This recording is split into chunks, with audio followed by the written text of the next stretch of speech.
Megastar Chiranjeevi అంటే ఒక emotion, ఒక ఎలివేషన్, ఒక వైబ్రేషన్. ఆ వైబ్రేషన్ ఇంతవరకు వాడుకుంది. బాస్ ఈజ్ బ్యాక్ అని చాలా సినిమాలు తీశారు కానీ ఎవరు బాస్ ఈజ్ బ్యాక్ అని చేయలేకపోయారు.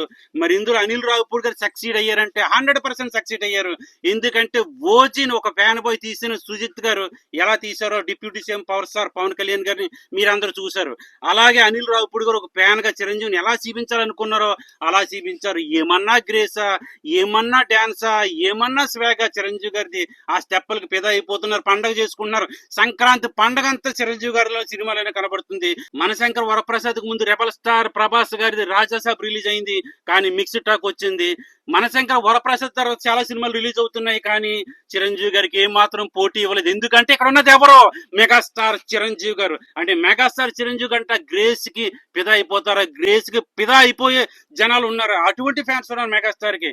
ఎందుకంటే ఎన్నో తరాల నుంచి చిరంజీవి గారు మెగాస్టార్ గానే ఉంటున్నారు. ఈ కుర్ర హీరోలకు కూడా ఆయన పోటీ ఇస్తున్నారంటే ఆయనలో ఉన్న గ్రేస్, ఆయనలో ఉన్న ఎమోషన్, ఆయనకున్న ఎలివేషన్.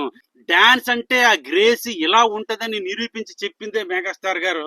సో మెగాస్టార్ కంబ్యాక్ అంటే మామూలుగా లేదు. డే 1 కలెక్షన్స్ 84 కోట్లు పెట్టారంటే ఇది విధ్వంసే కదా. మెగాస్టార్ విధ్వంసం చాలు అయిపోయింది. ఇంకా ఎవరు ఆపలేరు మెగాస్టార్ గారిని.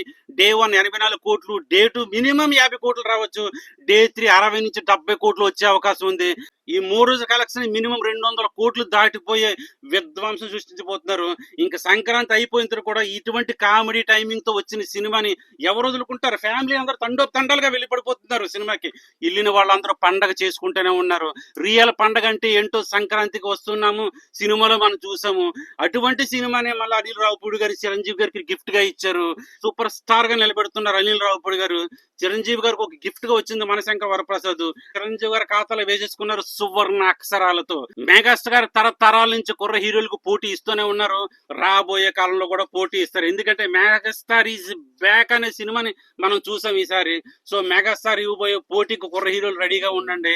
మెగాస్టార్ తో ఎదుర్కోవాలంటే గ్రేస్ కావాలి. ఆయన వేసే స్టెప్పుల్ని కాపీ చేయగలమే కానీ ఆయనలాగా వెయ్యలేము. ఎందుకంటే మెగాస్టార్ గ్రేస్ ఏ వేరు, ఆయన స్టైల్ ఏ వేరు. మరి ఇదే ఎక్కడికైనా రివ్యూస్ లైక్ చేయండి, షేర్ చేయండి. గూస్ బంప్స్ కలెక్షన్స్ రివ్యూస్ కోసం మన ఛానల్ ని సబ్స్క్రైబ్ చేసుకోండి. Thank you so much. Bye.